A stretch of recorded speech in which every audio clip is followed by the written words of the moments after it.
welcome to the Birthing Conscious Humans podcast. And today I'm speaking with my friend Igor Ezendam. Well said, it's not an easy name. Not an easy name. Who's originally from Holland. I could even say Amsterdam, actually, it's a different world. Okay, it has its own... Yeah, it's a little bit like a mini New York or something like that. You get all the mixtures of cultures. Yeah. So I'm fascinated by the way you introduce people to sound. Yeah, and you seem to have an understanding of sound, not just from the outside in, but from the inside out. I could even say I don't really have a real knowledge of from the outside in. Yeah. I can only speak truthfully from what I'm feeling inside. So I might have knowledge from the outside that rings inside so well that it becomes mine. Yeah. But it has to be, usually it's something that boils up. Yeah. From the inside. Yes. Yeah. And produces the amazing sounds that you're able to create with the musical instrument that in fact is you and is us. It's funny because while you were saying that, I was seeing the people, but I was also seeing my whole family of musical instruments, of actual musical instruments. Yeah. And I think it feels like a collection is happening, not even through my wanting it. A lot of the instruments come because they get gifted to me or left behind by other people, or I'm sorry, I can't keep this, it has to go to you, or could you buy this, I need money. Like more than half of my instruments came to me. Absolutely. And the same way I feel the students are coming that way, or the people attracted to this way of going into music. And I think the more clear you are about the way that you serve or you express or you create, the sort of more clear the people that are attracted to the way that you work. The theme for today is looking at birth from a baby's perspective, and the names that we choose for our babies is not just a way to recognize my baby down the street, but it's actually a sound assigned that we give our baby. You go straight to the nut. Going straight to the point here. Yeah. So my feeling in there is that we are around the body of the parents, especially the mother, I think. Maybe our soul is really doing its best to say, my name is Igor, Igor. Yeah. And if I'm lucky, my mother will hear that and know that that's the name I want to be called with. Yeah. That's at least the let's say the idea that I've been following. Yeah. So that by the time that name has been given, when it starts going into the body of the baby, and it's a special set of spots, of points on the body that get activated. Igor. Just by the feeling of these sounds in the body, you can recognize that it's E in the head and O somewhere in the solar plexus. And my work, first of all, has been to develop for myself the fullness and the feeling of freedom in each of the vowels, which is the work of going through the different chakras in the end. It becomes a little bit of a different system, because if you use the 5 main vowels of say European language, of U, O, A, E and E, you're actually making sounds inside your body that move from your belly to your solar plexus, to your heart, to your throat and to your head.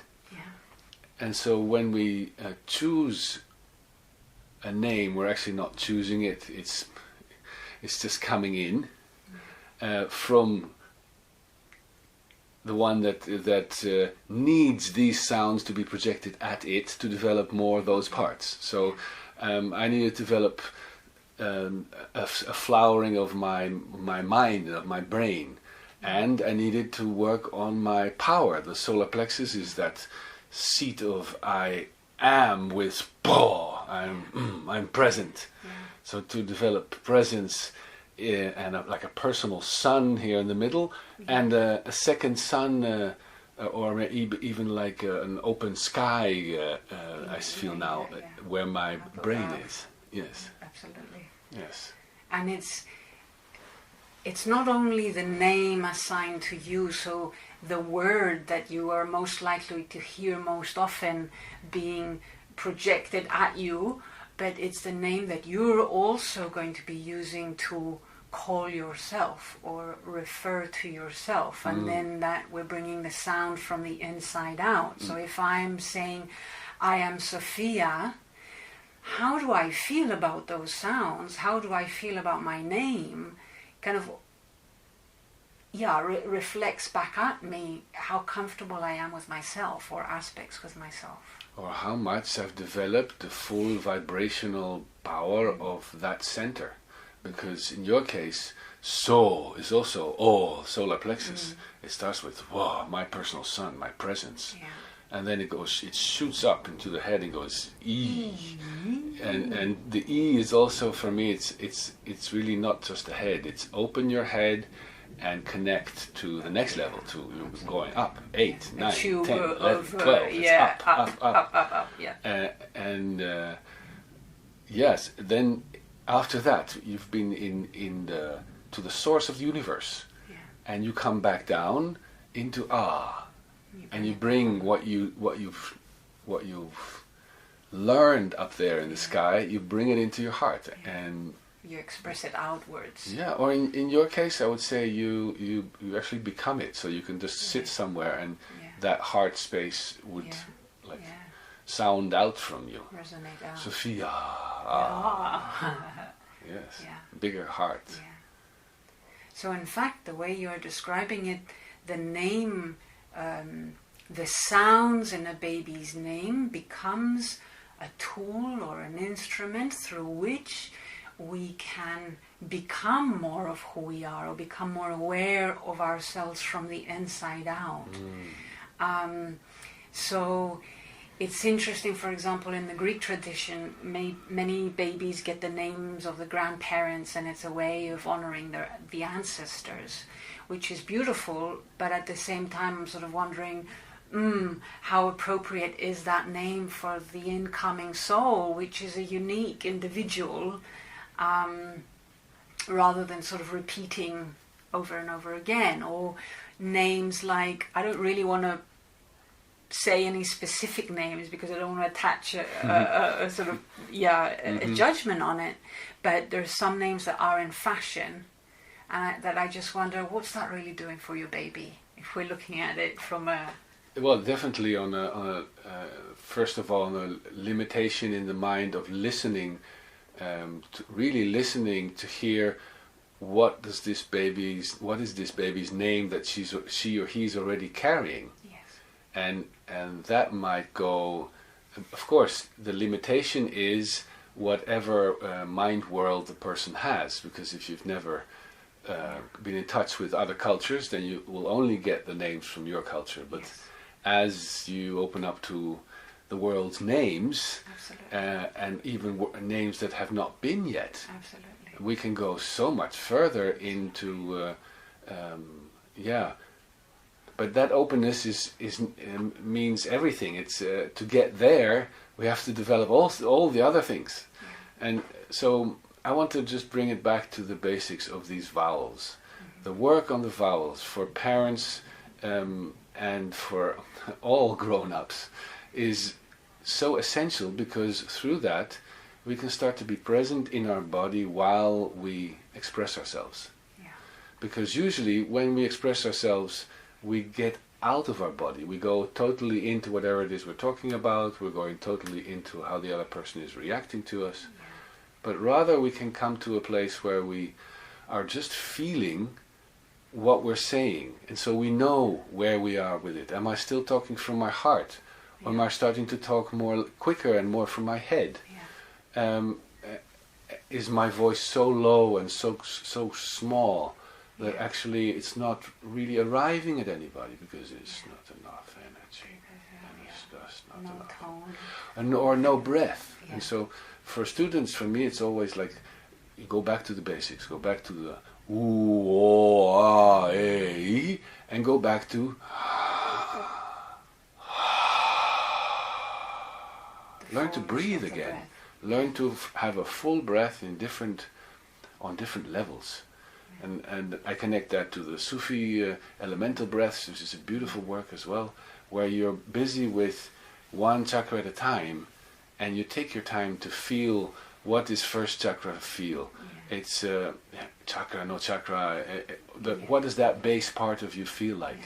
And for me, in the singing, that's ooh, ooh, and the development of ooh, full sound there means full vibration. Means whatever is still stuck there, or a memory, or something that you're carrying that wants to come up, it can bubble up with that. And then oh, whoa, oh, this is full presence that I can use as my new defense also, because as we work with the sound, we start seeing old ways that we react to things. And this can also fall away slowly as we become more full in each part of our body. Absolutely. So simple sounds can help us clean up old shit. Sorry for the word, but it comes up. Ooh, oh, and then ah, to really come into pleasure and to say yes, what a nice thing, what a full. And then if you don't understand something, to learn to, I didn't get that. Can you say that again? Or hey. The A sound is like that trident, is a real piercing sound. And learning to speak up for yourself and voice yourself and be heard into the world, and allowing a baby's sound to come out. And I'm already hearing myself going forward, but just going back to you were saying, Igor, how two things I'm hearing. The louder a parent's sound, like a bell, rings. So if a mom and a dad have, if my vowels are really full, I could be attracting a soul, an incoming soul, because of the clarity of my sound. Yes, and once that child is inside, you will help it develop its brain and its cognitive possibilities, because more vibration, especially adding the male, the husband's vibration to it. These two together, this is what shapes. This is the transformation from just a being of flesh to a full. How can I say? Almost the ideal version of what it wants to become. And there's a fullness of essence. When you really bring the sound into it, you're bringing the vibration into the physical flesh from the inside out. And we developing this notion of being multidimensional humans. But before going back out there, what I'm also hearing from you is a deep listening. So is sort of sitting with the silence to see what's there, as well as the practice of the sound, which is a creation, an outpouring. So before that, there is a deeper sitting and really tuning into an incoming soul, somebody or something that is outside of me, and with an intention to really connect to him or to her, rather than putting my desires or wishes or names onto him or her. And maybe we'd be coming up with names that sound a little bit weird, really, if we were really honest about it. And I'm thinking, what do names sound like in other cultures? And does that mean that each culture has a different frequency somehow, because of the sounds in babies' names? This is the second time that I'm reminded that in Native American traditions they would sometimes in some tribes they would give a name to the baby, and that would be in a way the parents' name for it. And then as the child shows its true spirit, its real name comes through, and that is usually like runs with the wind, or hides with horses, or and to expand even into the idea of changing this idea that we have one name and that's it. I have by now been given at least 5 other names, and I've also given new meanings to the name that I got. Like for me, at some point while I was watching a stupid movie, my brain just relaxed to the point where it went Igor, Ignus, Latin fire, or gold. Golden fire!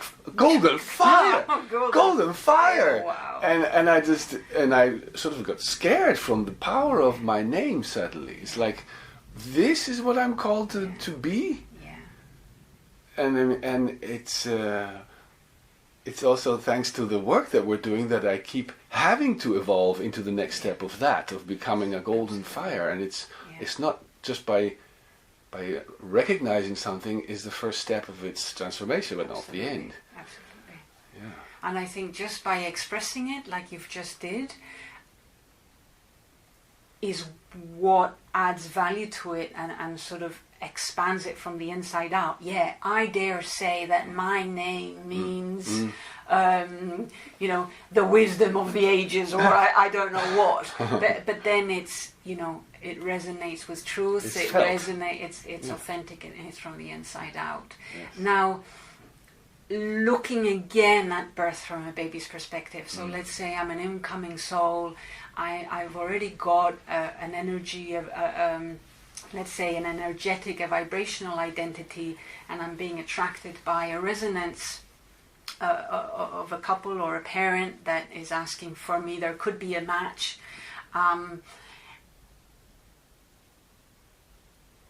How does a baby feel listened to or heard? What I'm feeling in saying this is, the more a baby's name matches their vibrational identity, the more they can be who they are, the more they feel received by the parents, rather than having to fit into something that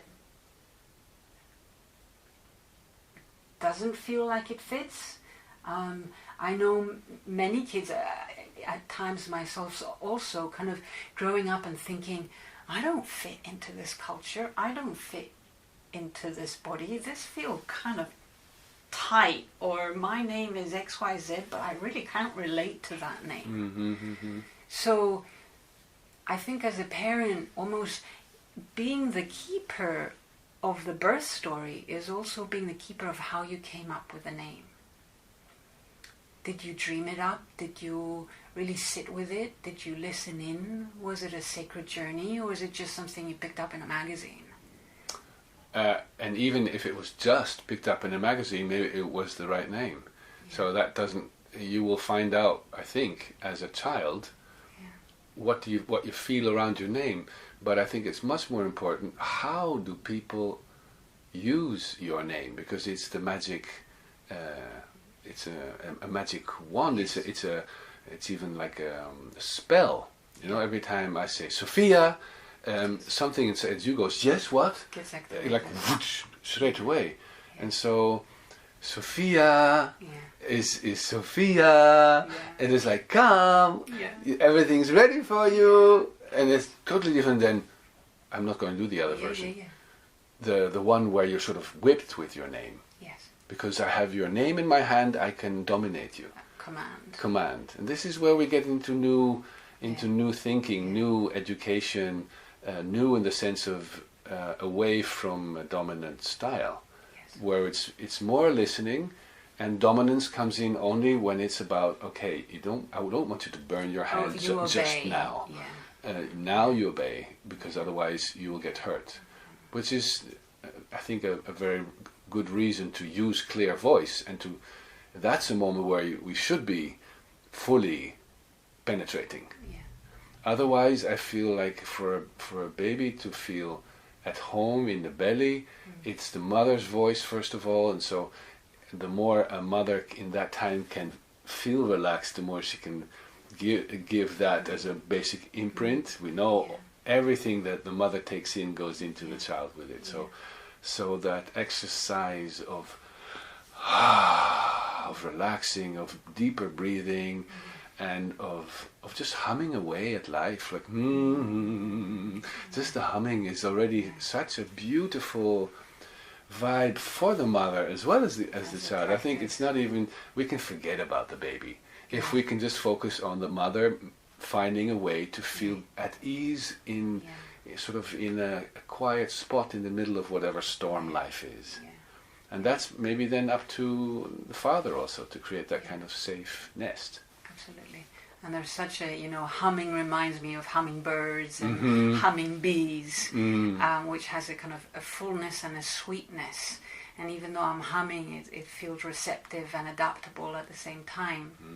And I kind of, what you were just saying a minute before, where, I've assigned my baby the name of its godfather or my father, with whom I didn't have a good relationship with, but in order to obey him, I've given him his the name to the grandchild. So every time I call my grandchild, so it's an awareness of, parents come with their babies and say, my baby doesn't feel very uncomfortable, or he's crying.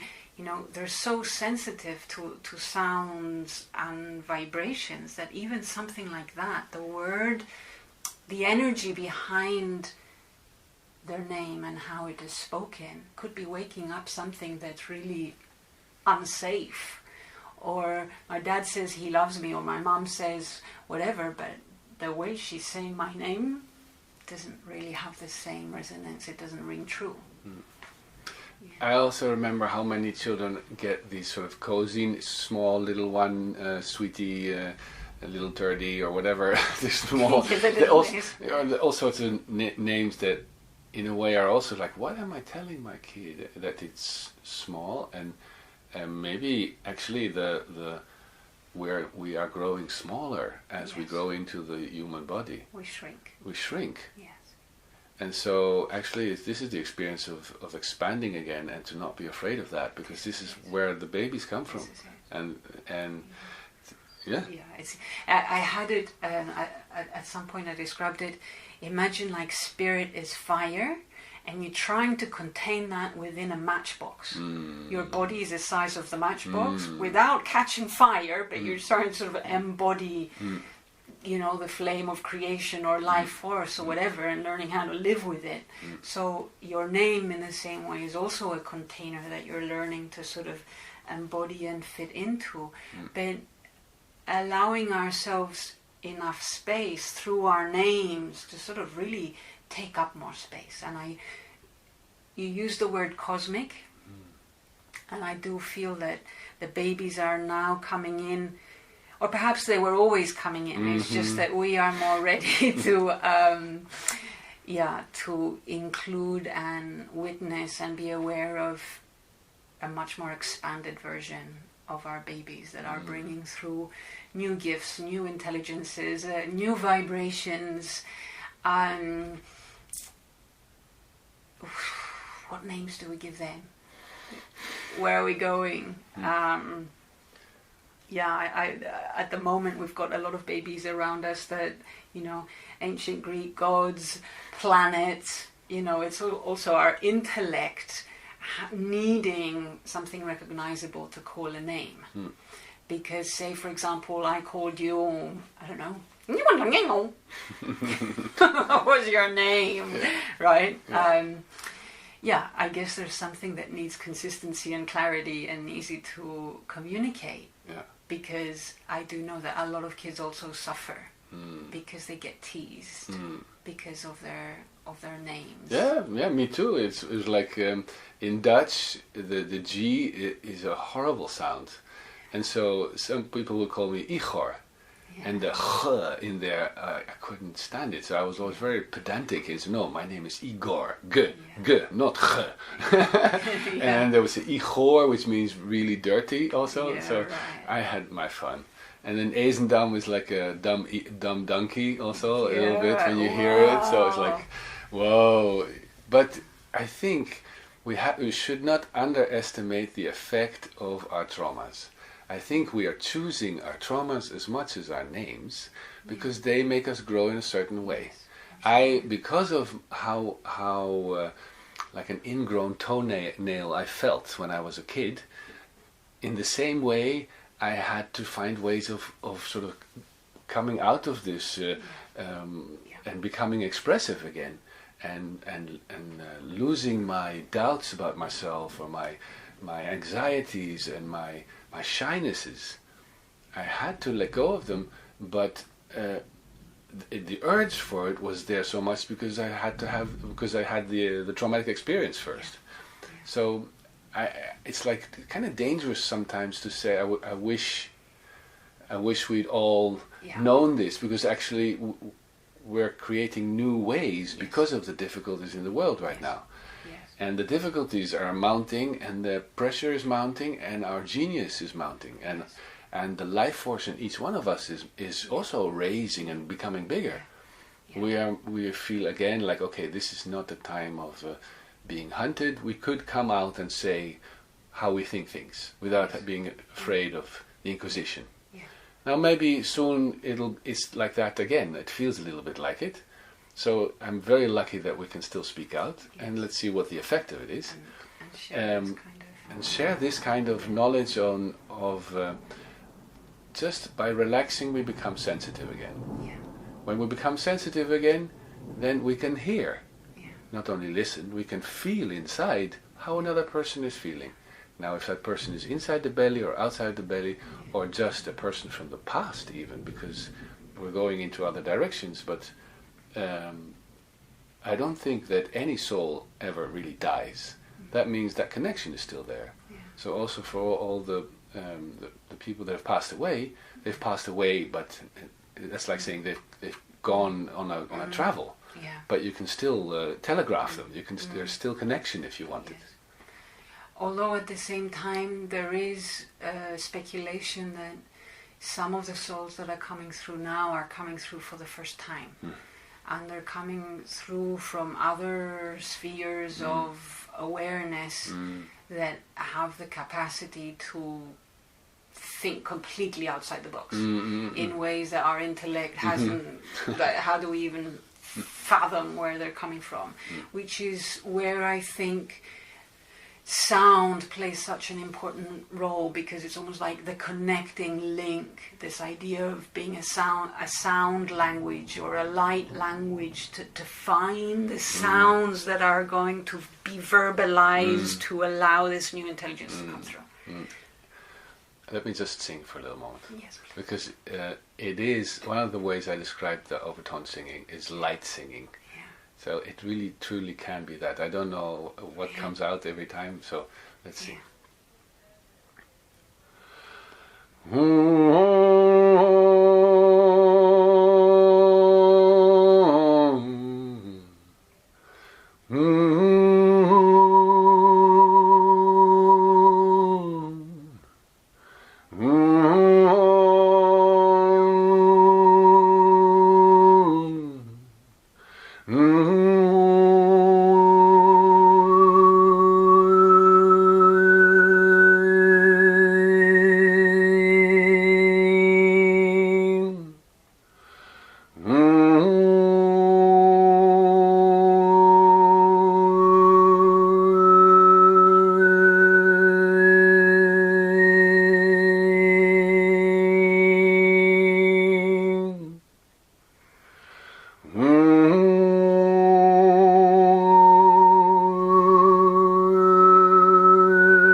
Now, isn't that a little bit like light singing?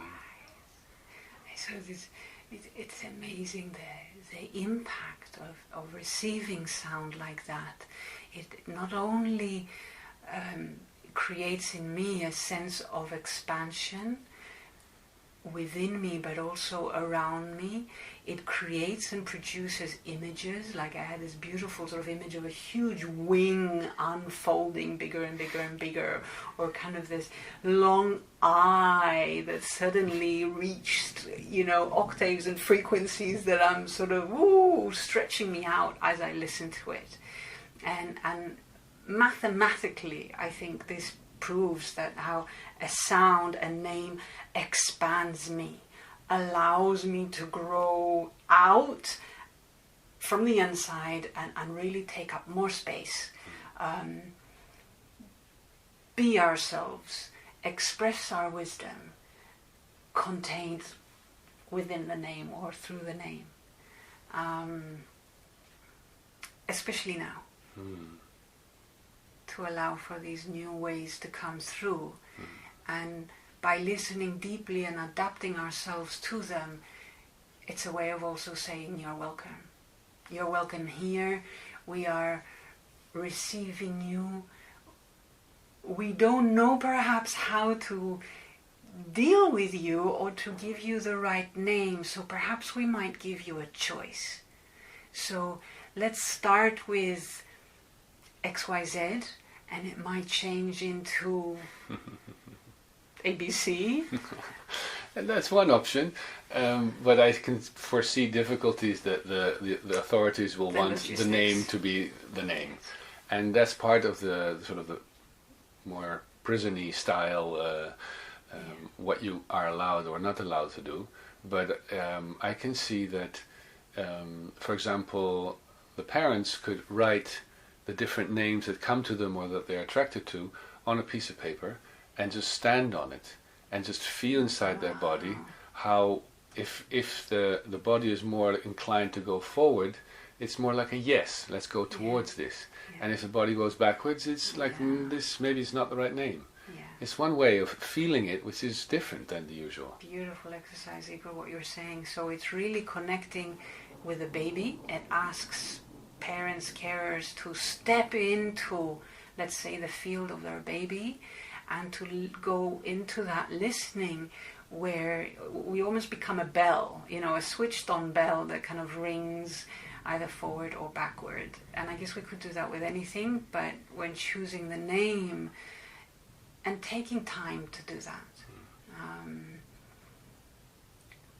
Could somebody get hold of you? Can somebody be in touch with you to kind of help them with that? Yeah. It's beautiful games. Yeah. Beautiful games to play. It's like I put myself up as a voice coach, but it's a bit limited sometimes because we go in many directions. Yeah. Because I have this sort of more holographic image of sound as being sort of the output, but the machine and how much we are embodying and sort of able to use the machine. This is a whole other game. And if we manage to develop our first 4 levels and come up to the heart, and this sound, if we manage to develop this sound is, for me, the portal, it's the gateway. And when you look at the shape of the it's this pyramid. And you know that a pyramid really is an X. So you have the visible and the invisible, or you have the part on the ground and you have the part in the sky. And so this is the crossroads, the heart. This is from where the first 3 and the top 3 meet. And so I would develop, like the essays they would say, develop first I think it was the O or the A and then the M, and 1 year for each letter, just singing that. Now it's a bit extreme, but to really take time with the vowels, and especially the the middle one. Coming through the heart. And I would say anyone sort of preparing to receive an incoming soul, anyone wanting to be pregnant or has realized they're pregnant and wanting to sort of connect with their baby, to really work with their sound in preparing to receive, but also in the way they resonate with the new life growing in them. And that's something that I'm sure you could help them with. I see the perspective also of finally you have an audience for your sound. Yeah.